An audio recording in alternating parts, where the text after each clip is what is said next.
Okay, Bali Business Club. Here we go again. We're standing this time with Omri Ben-Canaan, the one and only. And today we're talking about freehold and leasehold because it's something you must get asked all the time. Even I do. Always, yeah. But it's a very common question: how it works, where it works, in what situation, what environment in Bali, Indonesia. Yeah, how it all fits together and which is best where. So you're the guy with the experience. You tell me and everybody else, and yeah, let's go. Leasehold, freehold.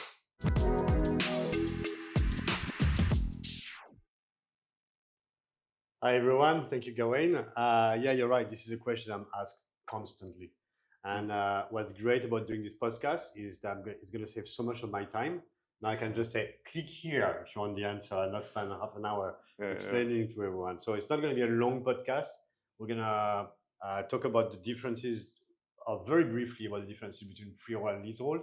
If you're interested in knowing more about the technicalities of what's a freehold, what's a leasehold, what are the taxes pertaining to one, the buying condition, purchasing condition, and so on and so forth, you can click on the link below, and it has a podcast we did with Ibu Semilia Sosila, our notary, and lots of great insights on that, on all those legalities that I'm not going to address now.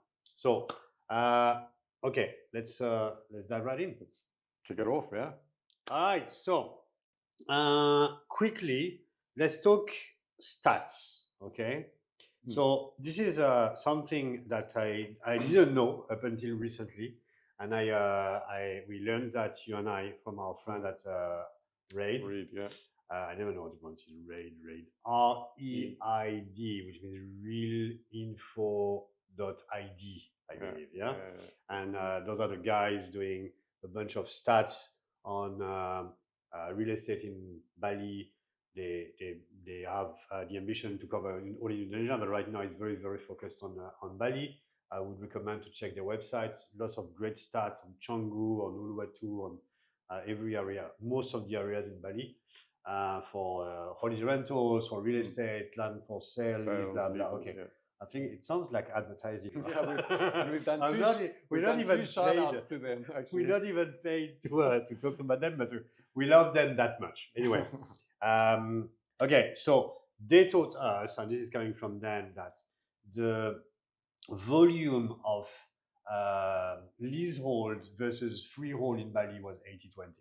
So 20% of all transaction deals in Bali are freehold versus 80% leasehold. And that's Indonesian and foreigner combined.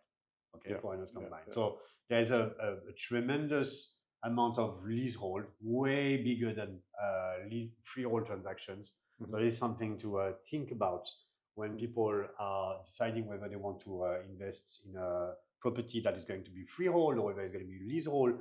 This is something to think about in terms of when it's time to sell to liquidate your assets, whether it's built or unbuilt or whatever. You have to think that there's only 20% of the market that's interested in freehold. Yeah. Okay, let's step back a bit. Let's maybe just go into briefly for somebody who might not know, because foreigners, especially Europeans and Americans, especially, don't work with leasehold at all. Yeah. So what is the difference? Okay. So very quickly, a leasehold, so a freehold. So we are talking about the technicalities of freehold and leasehold. We're supposed to briefly. Yeah. Okay, briefly. So a freehold is basically buying the property, like we understand acquiring a property in the States, in Europe. I'm French, so in France it's the same. You acquire it. It's yours for life. Your kids will inherit it when it's registered with the land office or the title deed, etc. That's freehold. Foreigners are not allowed to do that. Yeah, cannot. Yeah, against the law. That's against the law. That's against the Constitution. Actually, I believe it's written in the Constitution that no foreigner or foreign entity, corporation, for instance, can own a piece of Indonesia, like a piece of land of Indonesia, which makes sense, And I believe it's like the same in many Asian countries, actually. So that's freehold, and in freehold you have different type of titles. So you have freehold on top, and in freehold you basically have Pakai, which is for foreigner with a Kita residency permit to acquire property in their own name. So that's possible. It's freehold. So I'm a foreigner. I have a work permit here. I can acquire property and put it in my name, and that's with more or less the same condition as. But it's just a right. It's a right to put it in your name, which is over a period. So it's like a glorified leasehold, really. It's glorified leasehold, absolutely. Because the hack paquet is a period of 25 years only, extendable twice. So 25 years, extendable once 20 years, and another 25 years, which is a total of 75. 70 years. 70 years. There you go. Okay, great. Close enough. Next time you'll take this, yeah? So 70 years. So hack paquet 70 years, at the end of which, who knows what happens? No one does. Nobody's ever gotten there. No one has ever gone there. So there's no actual well-defined law that says what happens after. So it's really at the discretion of the land office, the BPN. Okay. So no precedent, really. There's no precedent. Yeah, absolutely. And the equivalent of the hack paquet for companies is the HGB, Hak Guna Bangunan, HGB. Everyone has heard of that, yeah? So when you have a company and you want to buy a freehold, acquire a freehold, this is what happened. Your freehold held by a local Indonesian person becomes, when acquired by a company, it becomes a HGB, HGB. So Hak Guna Bangunan, which is basically a right of use for a company. And it's like Hak Pakai. The terms are 30 years plus 20 years plus 30 years equals 80. Nice. Yes. Okay, 80 years, yeah? Good job. 1 point. So, and at the end of those 80 years, what happens? No one knows. No one knows. Yeah. So some BPN would say, and the worst part of this is that most of the notaries don't even know. They don't know that we don't know. That's the crazy part. Well, I don't think anybody knows, so nobody knows. No one really knows because it's not black and white, you know. So it's all up to interpretation. So some notaries and some BPN will say, yeah, it's okay, you can extend, and some will say we don't know, so we're not going to say yes, you know. And the problem is, like, when if you go to see a notarist, and this is very important, guys. If you go see a notarist, even they don't know what do they do, notaries? They take a phone, they call the BPI and say, okay, so we have this company and they're doing a hack paquet, a HGB, and can we extend, yes or no? So if that land is in an area where the BPN, so the land office, is favorable to extensions, then they will say yes. So notary says, yeah, it's okay, you can extend, because their BPN said you can extend. But the guy that is at the head of BPN today is not the same guy at the head of BPN in 80 years, you know. So it's really up to interpretation. So I would highly recommend to see this, as you say, as a glorified leasehold. You have to consider it as a leasehold. So what happens is that when the time passes, so let's say you acquire a land with your company HDB today for 8 years. I mean, from a freehold person, so it becomes a HDB. So in 2 years, you will have 75 years, 8 years, yeah? And so on and so forth. So when you sublease it, so or you sell it. Well, that will be sell because it's HGB. But it's okay when you offload it, when you liquidate it, you will only pass on 78 years. If it's another foreigner. If it's another company. If it goes foreign-owned company. Foreign-owned company. So if you sell it to a local, it will. No, same thing. I think it's same thing for PTs actually. It's a HGB, yeah. But if it's a local person, then it turns into a freehold again, and then all of this is gone. So the trick is, sell it to local. So I have a land, HDB. You have a company, you want to acquire it. So on the way to you, I sell it to a local person who sells it to you, but then it's double taxed. Anyway, there are so many other reasons why leasehold is better. I don't understand people. I get it. I get the cultural standpoint. We all were, born and bred and raised in countries where the acquisition of a property is the biggest purchase in one's life. Okay, most of the people around you, they buy only one house in a lifetime. Yeah? So this is something that you wanna pass on to your offspring. Yeah? Just a lease agreement doesn't feel like Yeah, an ownership. I mean, you have it's just to, a contract, really. you have to change your OS. Mentality. You have to change your operating system in your head. Yeah. So it's for me. I mean, land is like a commodity. You know that. Yeah. I don't see this as it's not. I'm not impacted by that cultural heritage I have in France from. This is the purchase of my life. Well, I don't care. I just buy land, sell land, buy land, sell land, like cars or whatever, or watches. So, but I get it. I understand why people I can be shocked by it, can be surprised by it, shocked by it. I understand also this is something new. Like leasehold doesn't exist in France. You couldn't. I mean, I've never seen it anyway. Or I don't know. I think in the UK States, it does for sure. Long-term lease. Yeah. But in South Africa, where you're from, does it exist? No, it's all freehold. Yeah, you sure? Maybe you didn't have money back in the day. I still don't have money. Still don't have it. You got to pay me more. Okay, so yeah, this is something that you have to change the way you're thinking when. But it's just as safe. I mean, getting a lease, it's just as safe as getting a title deed on. There's no weakness in your position because there's a lease agreement. It's not going to disappear. No, I mean, it's bankable. All of this is, as foreigners, were super protected, unless you mess around, because there's a way to mess around, yeah. And that's, like with anything, that's the nominee, buying with a nominee. So what people used to do, much less now, because opening a PMA is a foreign-owned company, and doing this HGB scheme is much easier than back in the day. Back in the day, opening a PMA was something crazy. For some PMAs, you had to flew to Jakarta to meet a couple of committees and prepare, come with your homework. Why do you opening a PMA? What are you gonna do? What's your business plan? Blah, blah. That those days are gone.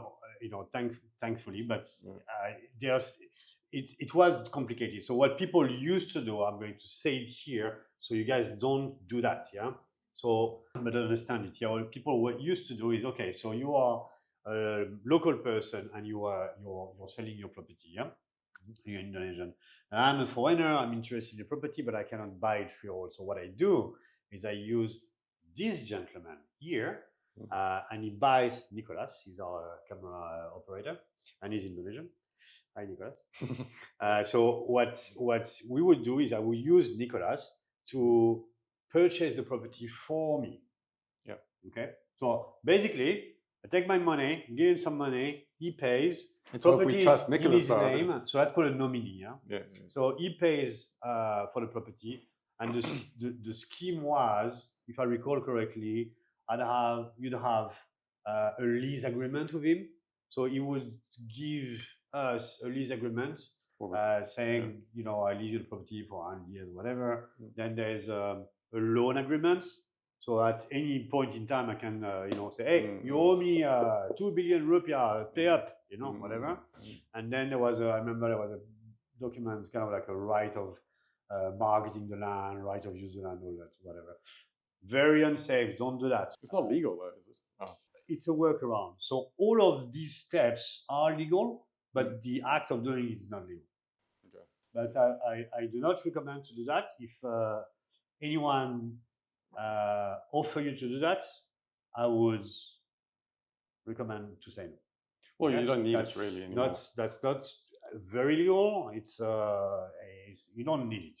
There's so many ways you can own a property and make money from. Well, let's get into that. All right. So, why leasehold? Why freehold? What's the best?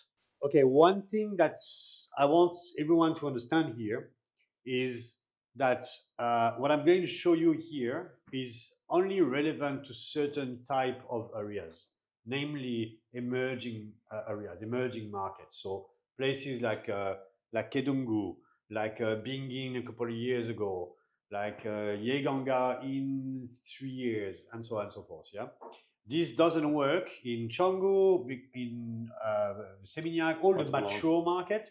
This doesn't work. Yeah.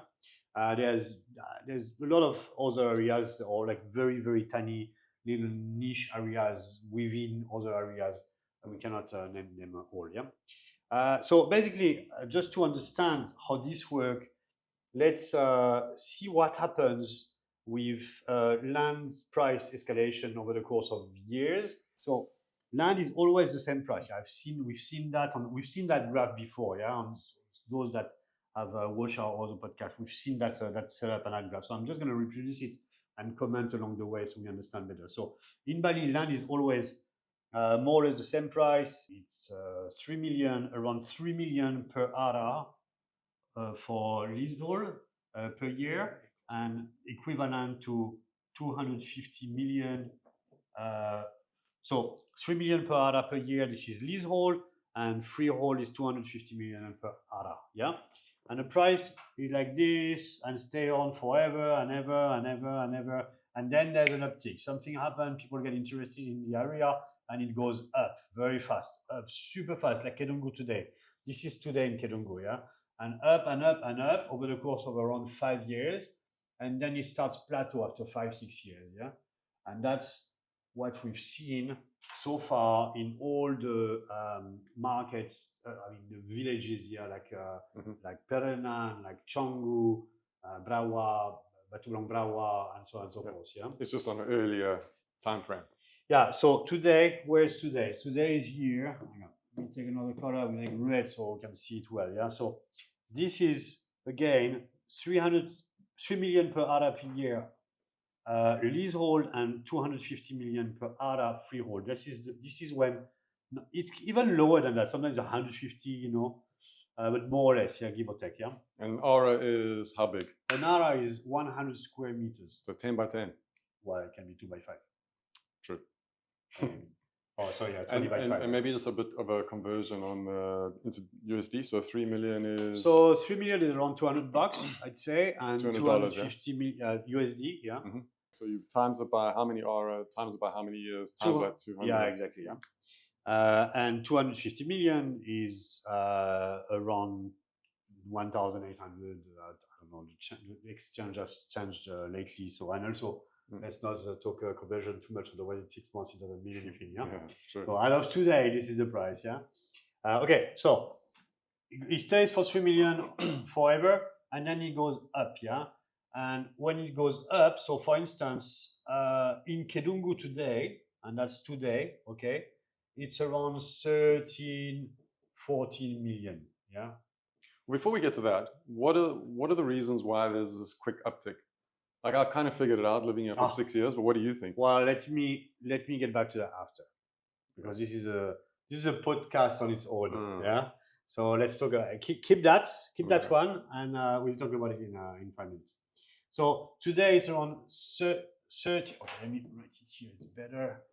Up 13. Let's say 14 million. Yeah, 14 million, which is equivalent around 700 million. Yeah. So again, this is leasehold and this is freehold. Yeah. Which means if you want to acquire freehold 1 area of land, 100 square meters, you would pay 700 million cash, and it's yours, or if you're in Indonesia, and it's HGB if you're a company. Yeah?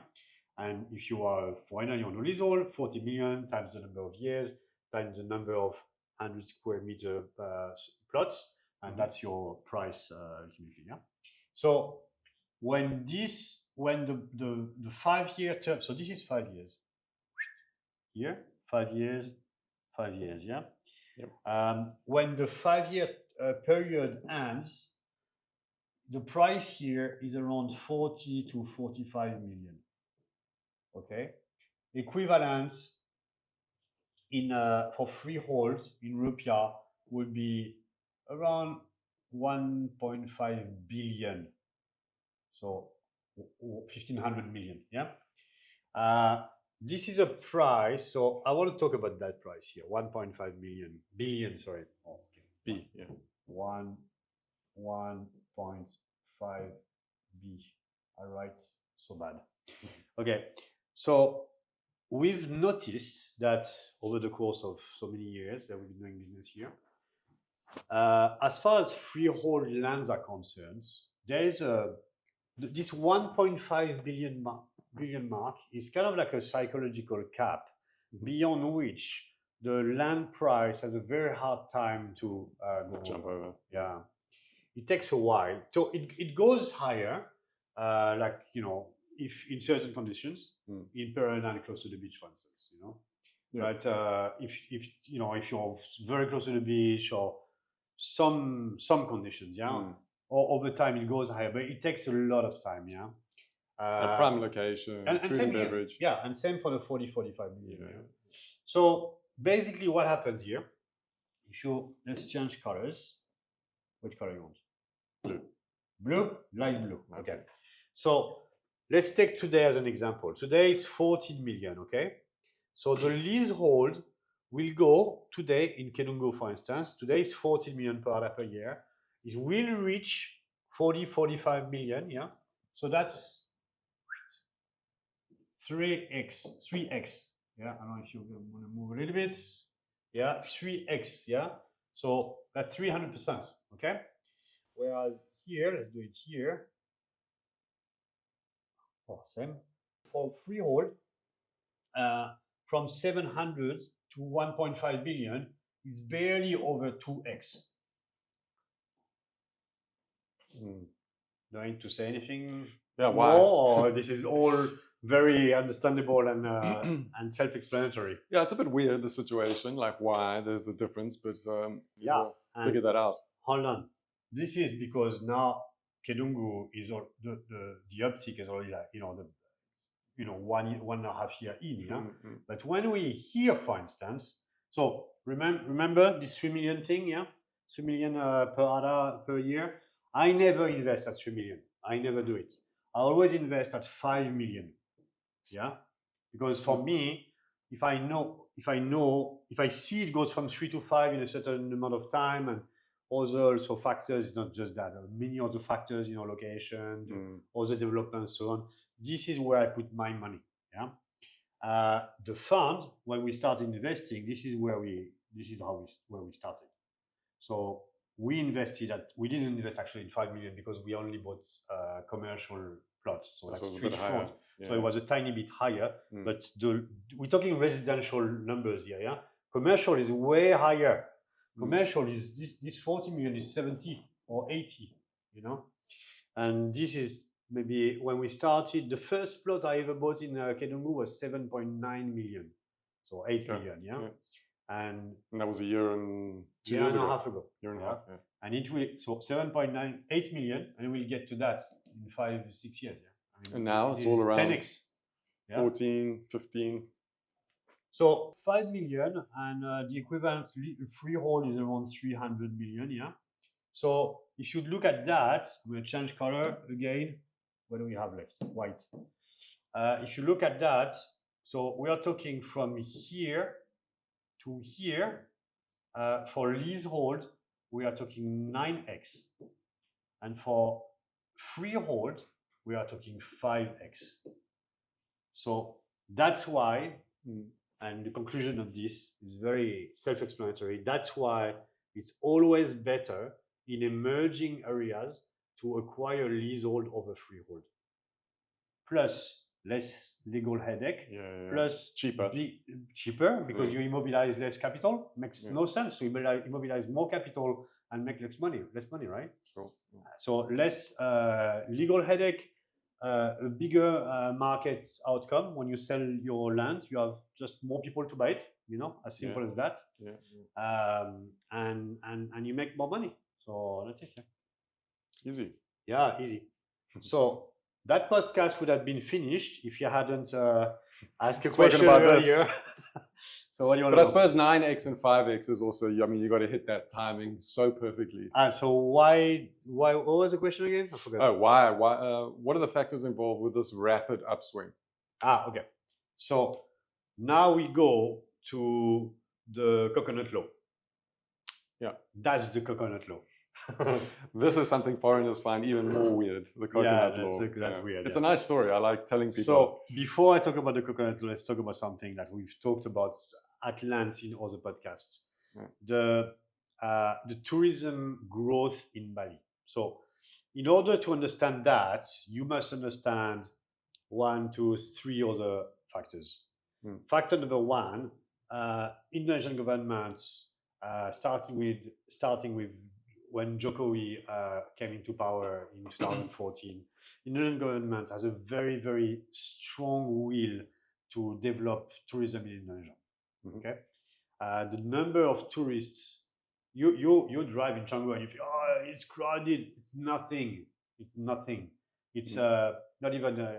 It's nothing compared to. I think France is the biggest tourist country in the world. We have 100 million. Paris is, yeah. Paris, yeah. We have 100 million people in France every year. Yeah, it's insane. Yeah, I remember Singapore was around 25 million, something 24 million.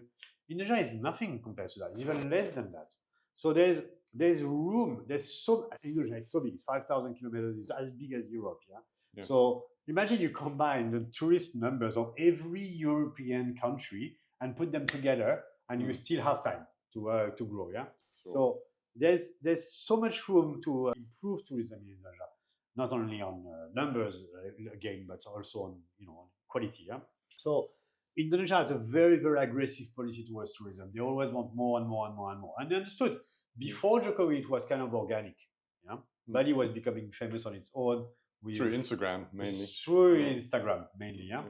But no, even before Instagram, I came in '94. We were in Legian back then, and it was starting to grow. But not as fast as now. Yeah, it wasn't an industry. It was, but not as crazy as it is today. So Joker really set the tone. Yeah, and now I'm sure I know Prabowo is very keen on developing the airport and all kind of other tourist development. And that's essential. I mean, otherwise you're going to have infrastructure or tourist numbers that infrastructure doesn't support, which is a nightmare. Absolutely, absolutely. And then we can talk about the metro. Yeah, not going to talk about it. I think I signed some NDAs.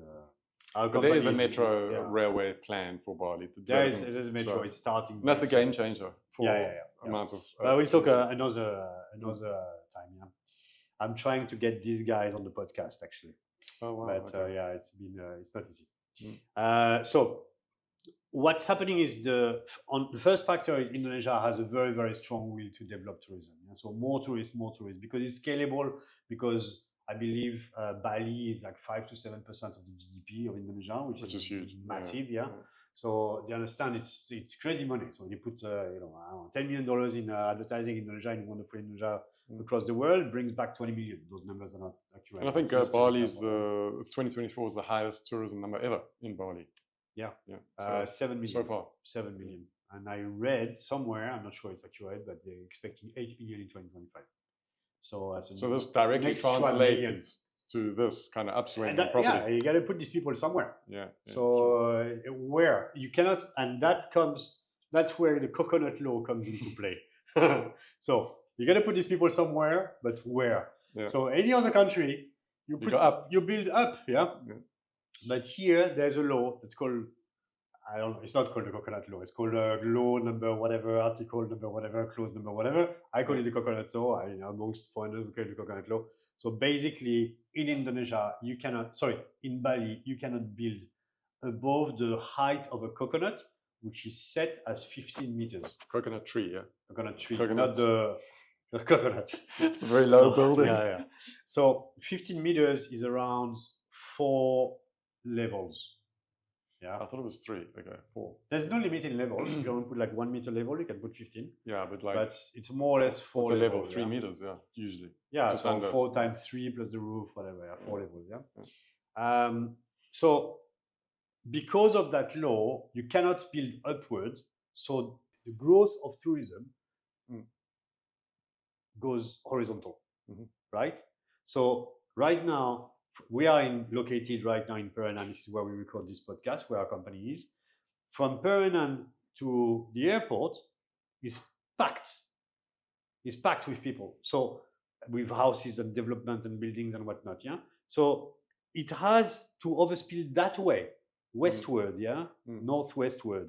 So it has to. So those places, Kedunggu and Yeganga after that, and Kerating after that, and even Soka and Balian and Medewi, all these places are going to develop. It's not a if, it's a when, right? And so Kedunggu is the next one in line, and this is where This is why we are here talking about it, because Sure. we've invested so much money there, and then there will be another one after that, and another one after that. So how to now how to identify, because you could just follow the map. No, it just doesn't follow the map. But how do you identify when? So Because when I got a theory on this also. So it just doesn't follow. It doesn't follow just the map. It follows the surf spots on the map. Okay, so Perenan is the last surf spot. After that, you have Sese, Chemagi, Niani, Tanalot, Kedungu. No surf spots. None of these. Some of these doesn't even have access to the beach. Yeah, Yeah. Some of these don't have a beach. Like Chemagi don't have a beach. It's all cliff and Cliff and Tanalot is a temple. Yeah. Yeah. So Sese has a nice beach, black sand. Niani has a beautiful beach as well, but there's no surf. Okay. So those areas will develop. There's no question about that. But when there's a surf spot, and Kedungu is the first surf spot after Perenan, it will develop faster and stronger and higher. Sure. And the surf's not bad in Kudungu either. So, and a lot of beginners. There's a beginner wave, so there's a lot of volume of it's huge. surf trips. The place is huge. It's bigger than Canggu, or as big as Canggu. Yeah. The whole Canggu. I mean, left and right on the shortcut. Okay. We measured on a Google Earth the other day the whole large Kedungu area. So Kedungu plus Pangkung Tiba is until the end of the Chiputra development is 800 hectares. It's very big, yeah. So, well, there you go. So that 5 million or 300 million, when it happened, because all those factors make it happen, and you see it happening. Yeah. You see development starting, couple of restaurants, new restaurants, some few construction sites, and so on and so forth. Yeah. I think this starts to happen when this one starts to get uncomfortable. What? When the area before the previous region, like say Peru, starts to get uncomfortable. Of course. This starts to happen. Of course. Otherwise, people have no reason to go there. Yeah. When I moved in Perenan 6 years ago, I used to live on that little house on the street. Yeah. It was like my house was on the main street. Yeah. When I used to hear a bike a few times a day, I was like, too much noise. Yeah. That was like a few times a day. Now it's crazy. Now it's crazy. I don't live here. So Perenan is technically topped out. I mean, Perenan is here. Perenan is here. It's already here. And Kudungu I was offered a couple of weeks ago by some Banjar official land at 50 million. Wow. So 50 million per acre. And I know some land here are being sold at the same price. So that's the price today. Yeah.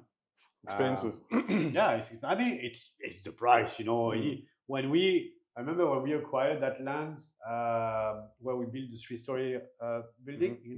I paid 15 million, and I thought it was expensive. Yeah, it's cheap. But I'm so glad I took it. Yeah. And across the road, we took another land that's 15. And I remember I had an installment plan with the owner, 10 months installment plan. I finished paying the installments 10 months later.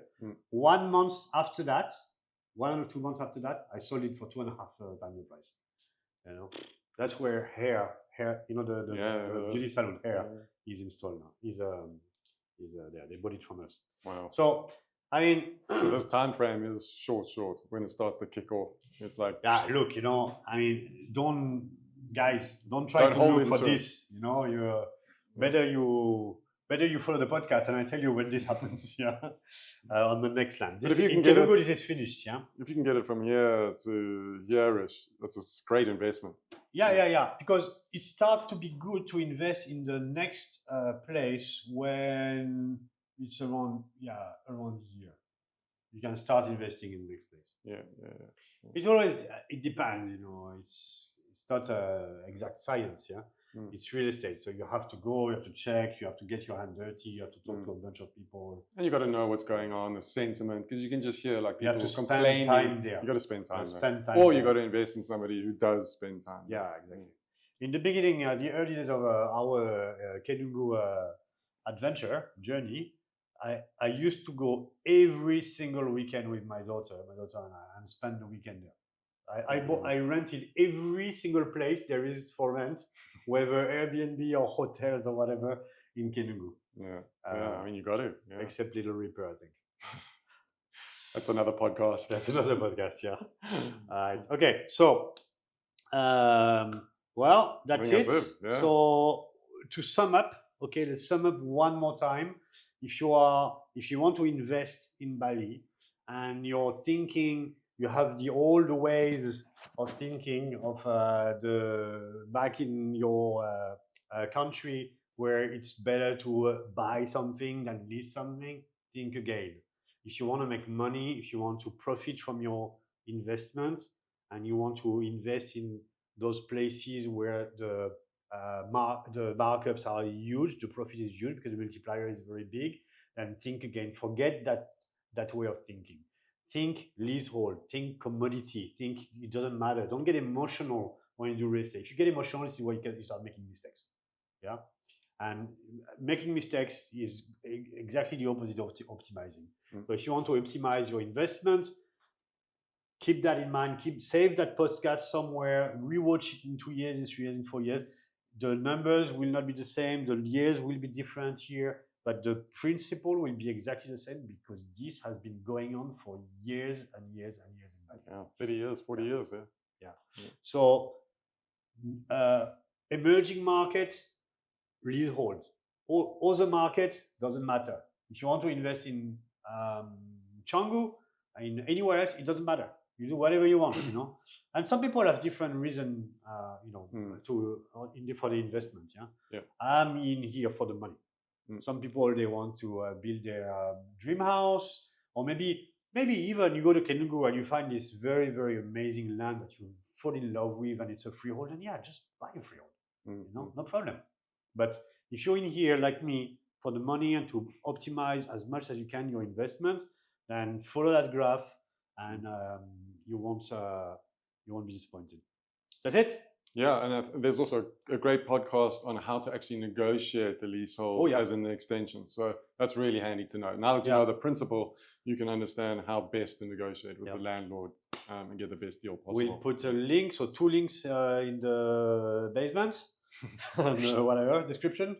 The Notary link, the podcast with the Notary, where I explain all the legalities and technicalities about acquiring a property, and the trick to do to optimize your extension negotiation. What to do? The extension clause, technically. Yeah.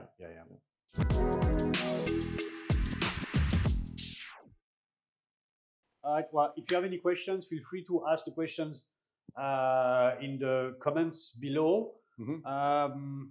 That's it for today. Yeah. Thank you, Gawain. Thank you. Thanks, everyone. Quick and easy. Thanks so much. Subscribe, share, like, whatever. And we'll see you for the next one, which is we'll see. Surprise. Property, business, anything. We have a few in the pipeline. In the pipeline. Thanks so much. Thank you. Take it easy. Ciao. Bye.